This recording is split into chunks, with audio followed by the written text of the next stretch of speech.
சரிங்க ஐயா. வணக்கம். வணக்கமெல்லாம் அப்புறம் பார்த்துக்கலாங்க ஐயா. ஏன்னு கேட்டிங்கன்னா இப்போ கிளாஸ் போயிட்டு இருக்குது, ரெக்கார்டிங் ஆகிட்டு இருக்குது.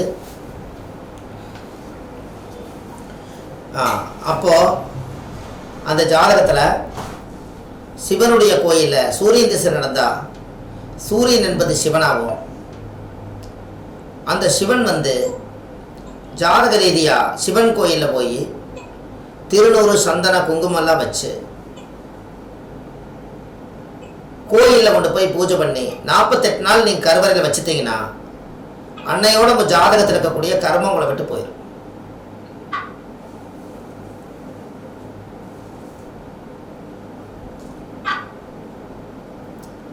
அம்மா கேக்குதா எல்லாத்துக்கும்?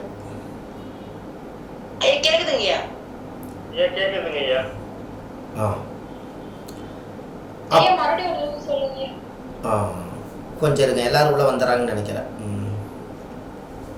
அதாவது யாருக்கு ஜாதகத்தில் சூரிய திசை நடக்குதோ அவங்க சூரியனை சிவன் கோயிலில் போய் நம்ம சாமி கும்பிட்டு வருவோம். அது 1 மணி நேரம் கும்பிட்டு போட்டு நம்ம வெளியில் வந்துடுவோம். ஆனால் நம்ம பிராமணர்கிட்ட சொல்லி ஒரு தட்சணை கொடுத்து உங்கள் ஜாதகத்தை 48 நாள் கருவறையிலேயே வைக்க சொல்லி அதுக்குள்ளேயே ஒரு பைக்குள்ளே போட்டு அந்த கருவறைக்குள்ளே திருநூறு சந்தன குங்குமம் வைக்கிறதுக்குன்னு ஒரு பை வச்சுருப்பாங்க. அந்த பைக்குள்ளே இந்த ஜாதகத்தை ஒரு 48 நாளைக்கு வச்சு எங்களுக்கு பூஜை பண்ணி கொடுங்கன்னு சொன்னால் அவங்க செஞ்சு கொடுப்பாங்க. 48 நாளைக்கும் அந்த சிவன் உங்கள் ஜாதகத்தை பக்கத்தில் இருக்க வரைக்கும் நேரம் சரியில்லாமல் இருக்கிறவங்க எல்லாருமே இந்த பரிகாரம் பண்ணாங்கன்னா எவ்வளோ பெரிய விபத்துகள் ஆபத்துகள் கண்டங்கள் இருந்தாலும் அது அதோட நீங்கள் மரண பயமெல்லாம் நீங்கி அந்த ஜாதகம் 48 நாளுக்கு அப்புறம் தோஷமெல்லாம் நீங்கி புனிதமான ஜாதகமாக நம்ம கைக்கு வரும். எப்படி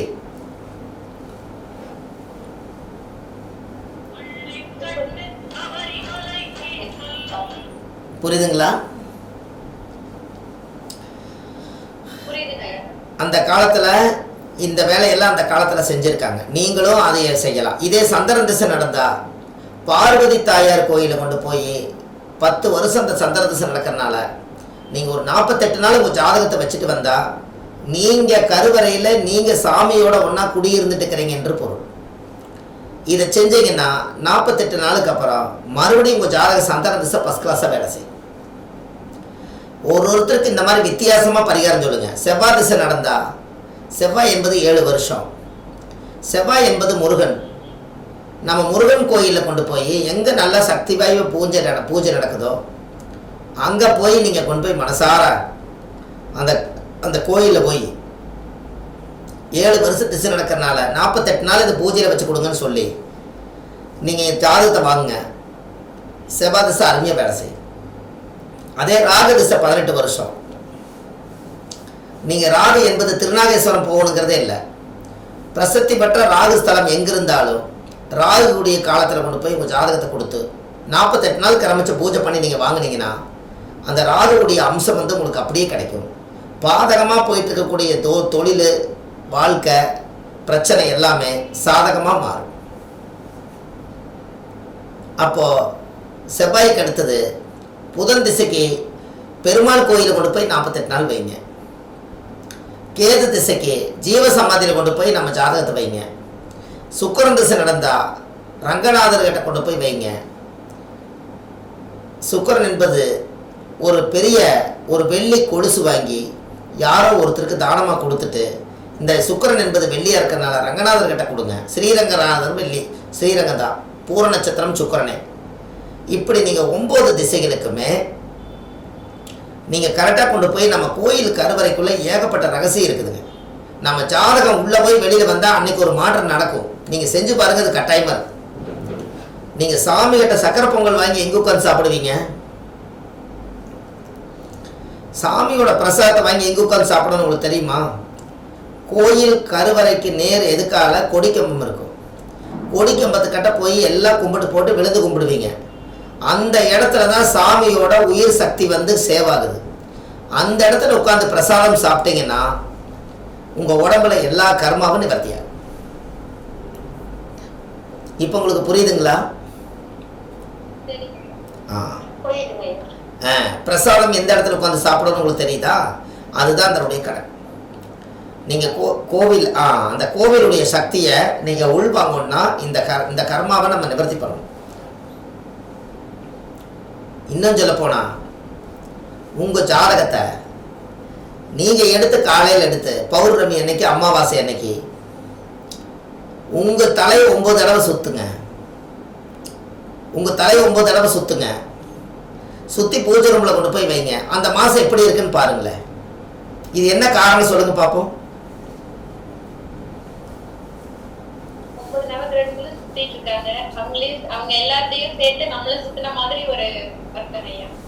இப்போ நீங்கள் 9 கிரகம் உங்களை சுற்றுது.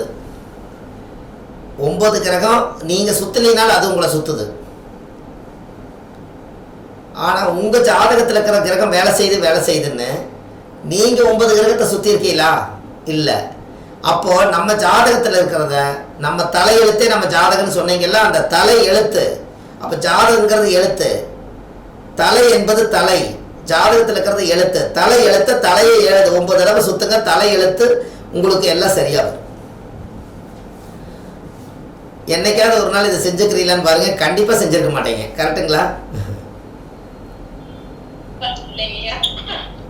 ஆனால் சின்ன விஷயம்தான். யோசிக்க வேண்டியதாக இருக்குது இல்லைங்களா?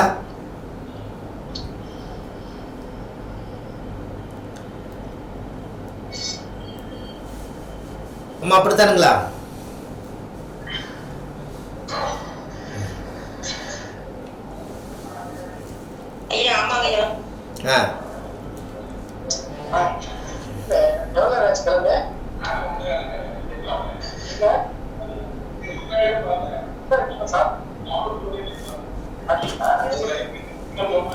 ஐயா மீட்டில் போடுங்க ஐயா.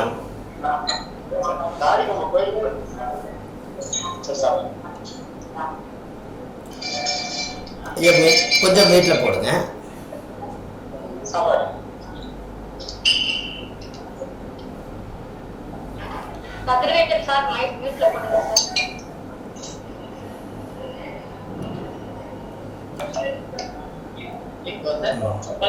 கொஞ்சம் மீட்ல போடுங்க ஐயா.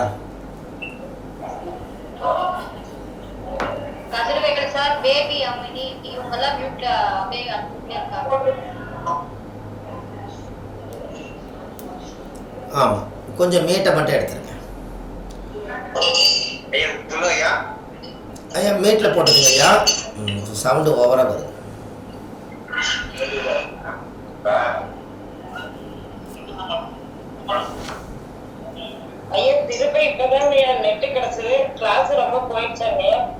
இல்லை இல்லைங்கம்மா, வாங்கம்மா, ரெக்கார்டிங் இருக்குதுங்கம்மா. தரேன்.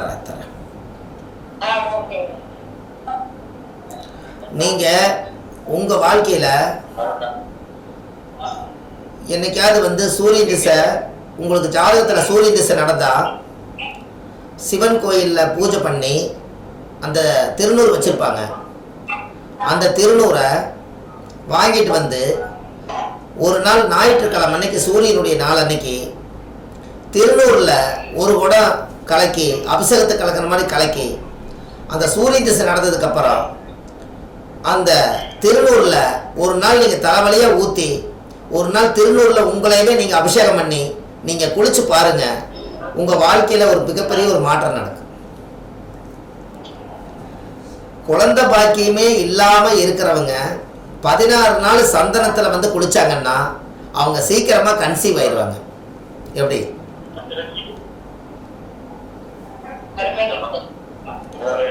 சார் கொஞ்சம் மீட்ல போடுங்களேன் ப்ளீஸ்.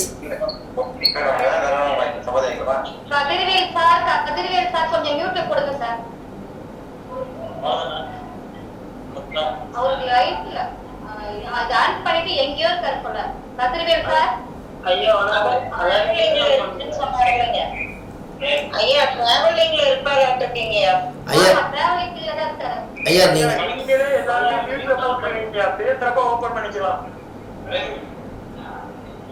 அவருக்கு யாராவது ஒரு ஃபோன் பண்ணி அவர் கட் பண்ணி வெளியே போக சொல்லுங்க, ரெக்கார்டிங் அனுப்பிச்சு விட்டுறலாம். ஏன்னா டிராவல் இருக்கிறவங்க எல்லாத்துக்கும் டிஸ்டர்ப் ஆகுதுல்ல. அதனால அப்போ இது எப்படி ஒரு பரிகாரம்னு பார்த்தீங்களா?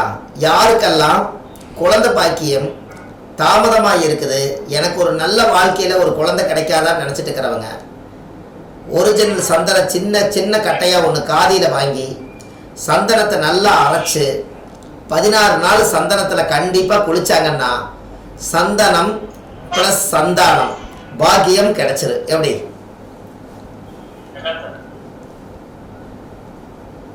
ஐயா புரியுதா? சந்தனம் ப்ளஸ் சந்தானம். அப்போ கண்டிப்பா அந்த வாழ்க்கையில ஒரு மிகப்பெரிய ஒரு மாற்றம் நடக்கும். அப்போ இது ஒரு பெரிய விஷயம் இல்லைங்களா? அப்போ குங்குமத்துல யாரெல்லாம் நமக்கு விபத்து நடக்குது, என் வீட்டில் வேற போடவே மாட்டேங்கிறாங்களே, யாருன்னு பாருங்க. எனக்குமா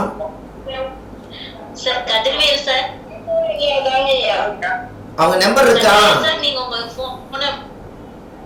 நம்பர் குரூப்ல தான் சார் எடுக்கணும். குரூப்ல எடுத்து யாராவது ஒருத்தர் ஜென்ஸ் யாராவது ஒருத்தர் பேசி வீடியோ போட்டா பரவாயில்ல. போட்டார்.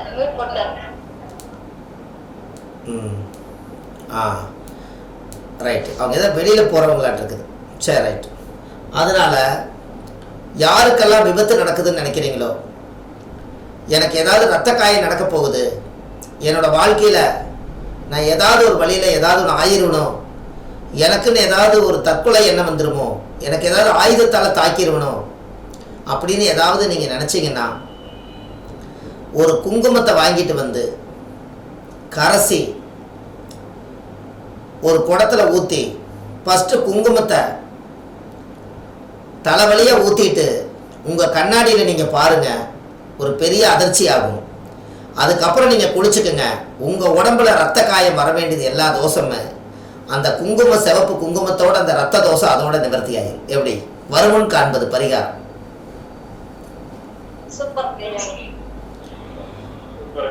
ஐயா புரியுதா? இதெல்லாம் வீட்லயே இருக்குது. ஆதி காலத்துல முன்னோர்கள் இது எல்லாம் வந்து செஞ்சிருக்காங்க. மண் குளியல் பண்ணியிருக்காங்க, உட்கார வச்சு பாலை தூக்கி தலையில ஊத்திருக்காங்க, மஞ்சள் தண்ணி தூக்கி ஊத்திருக்காங்க, சந்தனத்தை தூக்கி ஊத்திருக்காங்க, திருநூறை தூக்கி ஊத்திருக்காங்க. எல்லாமே ஒரு காலத்துல சாமி அருள் வந்தா இதெல்லாம் செஞ்சாங்க. அவங்களுடைய உடம்பு ஒரு நல்ல ஒரு நறுமணமா இருந்தது. இப்போ அதையெல்லாம் நம்ம செய்யறதுக்காக இனிமேல் உங்களுடைய வாழ்க்கையில நம்ம கிட்ட ஒரு சக்தி பிறக்கணும்னா திருநூறு, சந்தனம், குங்குமம், பால், பன்னீர் எல்லாமே ஊற்றி நம்ம உடம்பை நீங்கள் சுத்தப்படுத்தி உங்கள் முகத்தை நீங்கள் பாருங்கள், உங்களுக்கே ஒரு புத்துணர்ச்சி தெரியும். சரியா? இது வந்து ஐயா நீங்கள் காலையில் எழுந்திரிச்சா பச்சை தண்ணியில் குளிக்கிறோமே, இந்த பச்சை தண்ணியில் குளிச்சுட்டு தலையை துவட்டிட்டு துணியை மாற்றிட்டு ஓடியாடுறோம். இந்த உடம்புக்கு என்னென்னமெல்லாம் நறுமணம் தேவையோ அதுக்கு நீங்கள் வெளியில் போய் ஒரு 1000 ரூபாய்க்கு 500 ரூபாய்க்கு செண்டு வாங்கி சட்டைக்கு அடிக்கிறீங்களே ஒழிஞ்சி, நம்ம உடம்பு வந்து உள்ளம் ஒரு திருக்கோயில். இந்த தோல், இந்த உடம்பு, இந்த அங்கங்களுக்கு எல்லாமே ஒரு நறுமணமான அபிஷேகம் இருந்தால் இந்த அங்கமே சந்தோஷப்படுமா. அதுக்கு பேர் தான் அங்கம் என்பது உடம்பு. அப்போ இது இருக்கணுமே இருக்கக்கூடாதா சொல்லுங்க? செய்யலாமா செய்யக்கூடாதா? ஜோதிடர்கள் எல்லாருமே வாக்கு பழிது வந்ததுக்கு காரணமே, ஆதி காலத்தில் முன்னோர்கள் எல்லாம் பல்லு பொடி இல்லாத காலத்தில் எனக்கு தெரிஞ்சு கோபால் பல்பொடி ஒன்று வரும். அதுக்கப்புறம் கறிக்கட்டையில் பல்லு விளக்குவாங்க. அதுக்கப்புறம் வேப்பங்குச்சி ஒடிச்சு 1 மணி நேரம் கடித்து பல்லு விளக்குவாங்க. அப்போ வேப்பங்குச்சி யார்? ஆதி பராசக்தி. அதனால் அந்த வேப்பங்குச்சியிலிருந்து நம்மளுக்கு அந்த பவர் கிடச்சிது. அதனால வாக்குப்பளித்த சொன்னது சொன்ன மாதிரி நடக்கும். அப்போ இவங்க வாய்க்குள்ளே வந்து அந்த ஆதிபராசக்தியுடைய மூலிகையை கடித்து அவங்க பல்லில் தேய்ச்சி வாயை கொப்பளிக்கும் போது இந்த வாய்க்குள்ளே எந்த கெட்ட வார்த்தை பேசியிருந்தாலும் அந்த தெய்வ சக்தி உள்ளே இருக்கும்போது கெட்ட சக்தி வெளியில் போயிடுமா. அதனால தான் மாதம் பௌர்ணமி அன்னைக்கு வேப்பங்குச்சியில் பல்லு விளக்குனீங்கன்னா உங்களுக்கு ஆதிபராசக்தியோட அருள் சக்தி கிடைக்கும். லைட்டாக அந்த கசப்பு இருக்கும், அது எப்படி நாக்கிலேருந்து முழுங்கிடுவீங்க. நம்ம வயிற்றில் இருக்கிற கிருமி எல்லாம் அந்த கசப்புக்கு செத்து போயிடும். இதெல்லாம் முன்னோர்கள் அந்த காலத்தில் ஆதி காலமாக வச்சாங்களே இல்லையா சொல்லுங்க?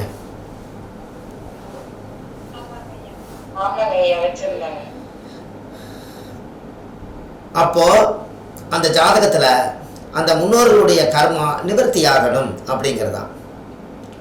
அந்த காலத்தில் கருவேலா மரம் கேள்விப்பட்டிருக்கிறீங்களா?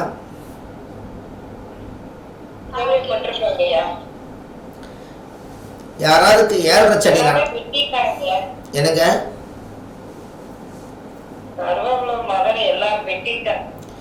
அந்த கருவேலா மரத்துல இருந்து ஒரு துண்டு, ஒரு கட்டைய நீங்கள் வாங்கி கொண்டது 7.5 சனி நடக்கிறவங்களோட வீட்டில் பூஜை ரூமில் கொண்டு வந்து ஒரு பொட்டு சந்தனம் வச்சு ஒரு திருநூறு குங்குமம் வச்சு அந்த கட்டை மூலிகை கொண்டு வந்து நீங்கள் அந்த சாமி ரூமில் வச்சு பாருங்கள். 7.5 சனியோட தோஷம் நம்மளை கடுமையாக பாதிக்காது. கருவேல மரத்துடைய நிறம் என்னங்கம்மா?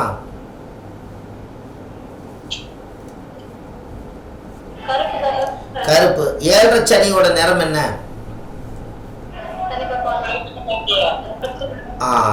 அந்த காலத்தில் இருக்கிறதுலையே வச்சு கருவேல மரம் ஒன்று தான் ரொம்ப சக்தி வாய்ந்தது. அந்த காலத்தில் முதல் சீர் என்ன சீர் செய்வாங்கன்னு சொல்லுங்க பார்ப்போம். எல்லா மனிதர்களுக்கும் சீர் என்ன செய்வாங்க?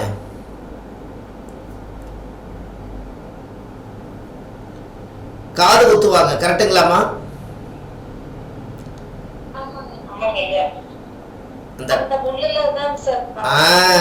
அந்த கருவேலா முல்லை எடுத்து இத்தினோண்டு சந்தனத்தை தொட்டு வச்சு அந்த காலத்துல ஆணி ஊசி எல்லாம் கண்டுபிடிக்காத காலத்திலேயே காது குத்துலினா காலத்துக்கும் கஷ்டம் தீராதுன்னு சொல்லி கருவேலா முல்லை எடுத்துட்டு வந்து குத்தித்தான் தழுக்கு போடுவாங்க. அப்பவே காது என்பது இந்த ஜாதகத்துல காது கேட்கக்கூடியது 3ஆம் இடம். இந்த 3ஆம் இடத்தினுடைய தொடர்பு தான் கருவேல மரம். அப்போ இந்த கருவேல மரம் சனியோட ஆதிக்கமாகவும் கஷ்டத்தை தீக்கிறதாகவும் இருக்கும். அப்போ அந்த கருவேல முள் காது குத்தி ஒருத்தர் இறந்துட்டாங்கன்னா காதே அந்த காலத்தில் சீர் சீமந்தத்தை கரெக்டாக அவங்க செய்யாமல் விட்டுட்டா அவங்க சாகும் போதாவது வந்து காது குத்துலின்னா அந்த கருவேல முள் எடுத்து புதைக்கும் போது காதை குத்தித்தான் மண்ணில் புதைப்பாங்க. கேள்விப்பட்டுக்கிறீங்களா?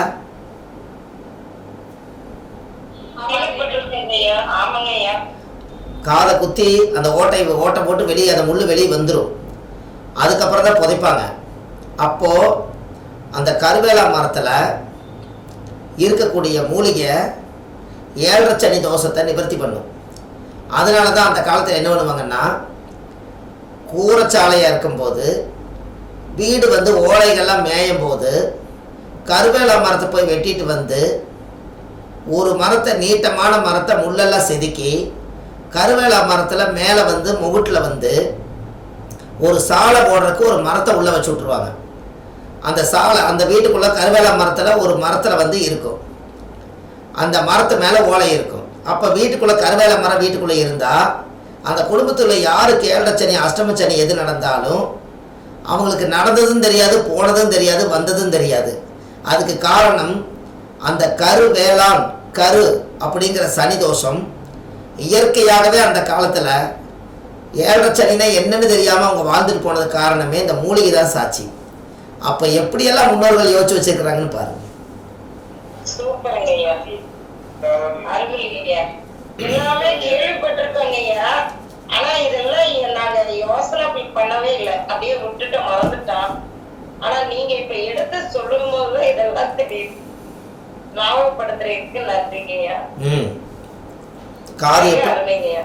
அப்போ கருவேலா மரத்துல இருந்து காது குத்திக்கிறாங்கன்னா அப்போ 3ஆம் இடம் தகவல் தொடர்புன்னா அப்போ யாருக்கெல்லாம் வந்து காது கேட்காம இருக்குதோ அவங்க வீட்டில் காது கம்மியாக கேட்குதுங்க, காது இருக்க டேமேஜ் ஆகுதுன்னா அவங்க கருவேலா மரத்துக்கு போய் விளக்கு வச்சுட்டு வந்தாங்கன்னா இருக்கிற காதை கொஞ்சம் காப்பாற்றி வச்சுக்கலாம்.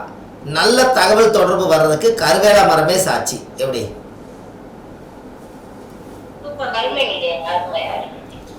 இதெல்லாம் வந்து அந்த காலத்தில் வந்து ஒரு மரங்கள் நமக்காகத்தான் பிறந்தது.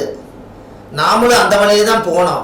மரம் பேசாதனால நமக்கு தெரியல. ஆனால் மரம் நமக்கு உதவுதுங்கிறது நம்ம இப்போ உணரணும் இல்லையா?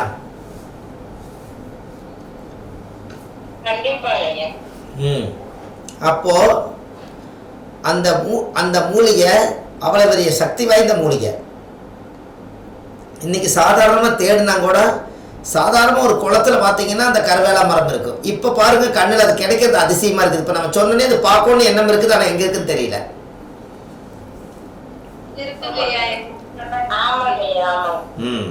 நீங்க ஒன்றும் வேண்டாம். நாங்க சின்ன பையன்ல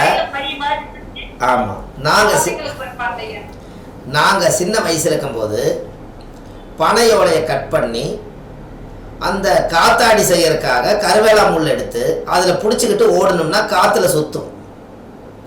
அப்போது அந்த காற்றுல வந்து ரெக்கையாட்ட சுற்றும், அந்த பனையோலை வந்து கிருன்னு சுற்றும். அதுக்கு வந்து அந்த முள்ளில் குத்தி வச்சுக்குவோம். அந்த முள்ளில் வச்சுக்கிட்டு ஓடணும்னா நம்ம எவ்வளோ தூரம் ஓடுறோமோ அவ்வளோ தூரம் அந்த காற்று நம்மளை வந்து ஒரு ஃபேன். இதை வச்சு தான் ஃபேன் கண்டுபிடிச்சாங்க அந்த காலத்தில்.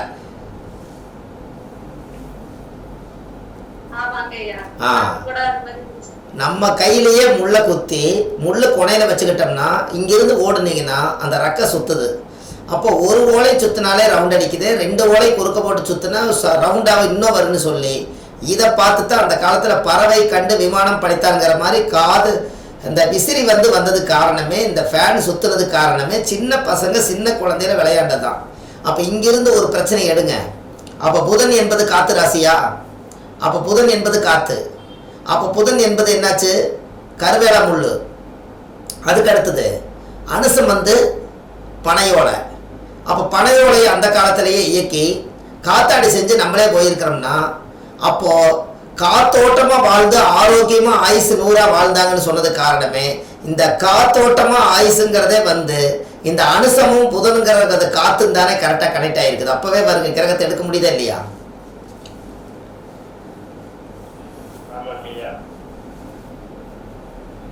அப்போ முன்னோர்கள் எல்லாம் அந்த காலத்தில் இப்படித்தான் ஒன்று கிரியேட் பண்ணியிருக்காங்க. நீங்கள் எப்பவுமே ஒரு கணக்கு வச்சுக்கோங்க. யாராவது வந்து இன்சூரன்ஸ் ஏஜென்சி யாராவது இருந்தாங்கன்னா இந்த இன்சூரன்ஸ் போடுங்க, நீங்கள் இறந்ததுக்கப்புறம் வாரிசுகளுக்கெல்லாம் பணம் வரும்னு யாராவது சொன்னாங்கன்னா அவங்க இறப்ப சொல்லியே காசு சொல்லுவாங்க. இன்சூரன்ஸ் எல்ஐசி சொல்லுவாங்க. அப்படி சொன்னாங்கன்னா அதை சொல்ல அவங்க வீட்டில் ஒரு துர்மரணம் நடக்கிறதுக்கு ஆரம்பிச்சிடும்.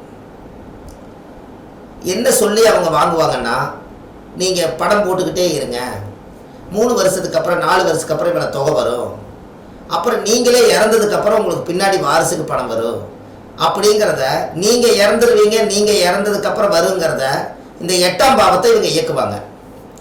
இப்படி இயக்கிறவங்களுக்கு டெய்லியுமே தொழிலாக போனதுனால இவங்களுக்கு சரியான பரிகாரமே என்ன அப்படின்னா, இறப்ப சொல்லியே இவங்க காசு வாங்கி ஆகணும்.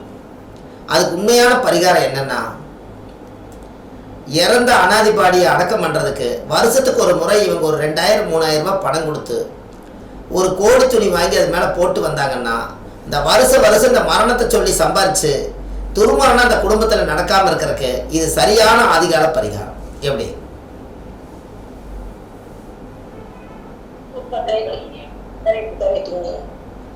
ஏன்னா இவங்க மரணத்தை சொல்லாமல் இருக்கவே மாட்டாங்க.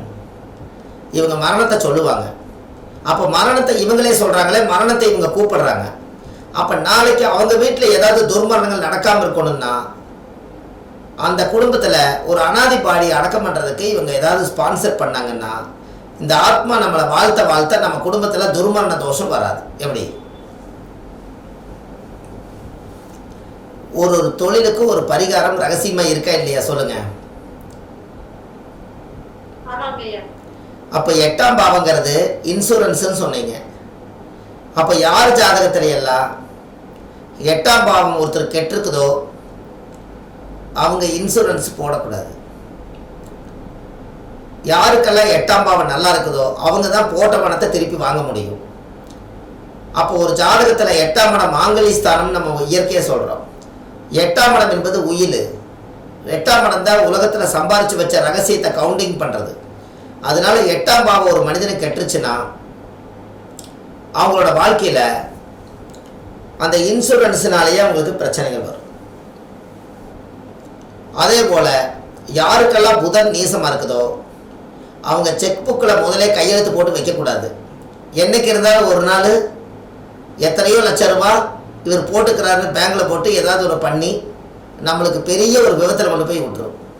யாருக்கெல்லாம் புதன் நீசமாக இருக்குதோ அவங்க காசு உலையில கையெழுத்து முதலே போட்டு வைக்கக்கூடாது, பணம் எவ்வளவுன்னு போடாமல். கரெக்டாக நீ சொல்லுங்க. புதன் என்பது யாரு? புதன் என்பது செக்கு, பேங்க்லேருந்து வரக்கூடிய செக்கு.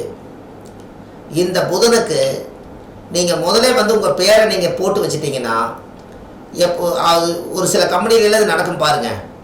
மேனேஜரு இவங்க எல்லாத்துக்குமே முதல்ல இவர் கையெழுத்து போட்டுருவார். அமௌண்ட் மட்டும் அவர் போட்டு மேனேஜர் எடுத்து காசு வாங்குவார். என்னைக்காவது ஒரு நாள் ஒரு 10,000 ரூபாய்க்கு இன்னொரு சைபர் போட்டாலோ இல்லை இன்னொரு சைபர் போட்டு 10 லட்சம்னு போட்டாலோ என்னைக்கு இருந்தாலும் புதன் நீசமாக இருக்கிறவங்க செக் புக்குனால ஏமாற்றம் அடைவாங்க.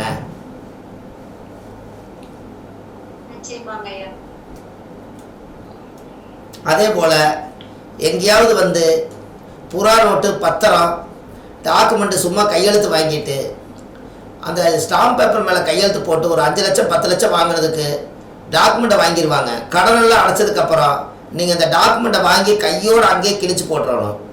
நீங்கள் கிழிச்சு போடாமல் அவங்க ஒரு நாள் வச்சுருந்தாங்கன்னா நீங்கள் நல்ல வசதி வாய்ப்பாக வரும்போது இவங்களே உங்கள்கிட்ட எவ்வளோ பணம் வசூல் பண்ணணும்னு நினச்சி அவங்களே ஒரு பேப்பரை அடிஷனலாக எழுதி வச்சுக்கிட்டு பாருங்கள் இத்தனைக்கு இவர் கையெழுத்து போட்டு கொடுத்துருக்குறாரு பணம் தர மாட்டேங்கிறாரு பெரிய மன உளைச்சல் ஆக்கிடுவாங்க. கெடுவு முடிஞ்சதுன்னா புறா நோட்டும் சைனான ஸ்டாம்ப் பேப்பர் நோட்டை வாங்கி அப்போவே கிழிச்சு தண்ணீர் தலை சுற்றி வீசி போட்டு வந்துடணும். இல்லைன்னா மாட்டிக்குவாங்க. எப்படி இதெல்லாம் விவரம் தெரியாமல் ஏதோ ஒன்று போய் இவங்க மாட்டிக்குவாங்க. அப்போ இதையெல்லாம் நம்ம சரிப்படுத்தணும் இல்லைங்களா? கரெக்டு தானே? சரி. அப்போது இந்த சின்ன சின்ன விஷயங்கள் எல்லாம் உங்களுக்கு இது தெரிஞ்சதுனால உங்களுக்கு நல்ல விஷயம் தானே? கரெக்டுங்களா? சரி சரி சரி. ஒரு ஜாதகம் நான் அனுப்புகிறேன். உங்களுக்கு குழுவில் போட்டிருக்கிற அந்த ஜாதகத்தை உங்களால் எடுக்க முடியுதா? உங்களால் ஜாதகத்தை எடுக்க முடியுமாங்கம்மா? குழுவில் போட்டுக்கிறத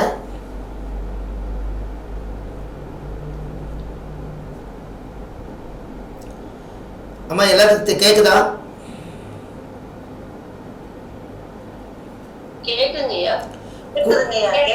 குழுவில் ஒரு ஜாதகம் போட்டிருக்கிறேன், உங்களால் அதை எழுத முடியுமான்னு கேட்குறேன்.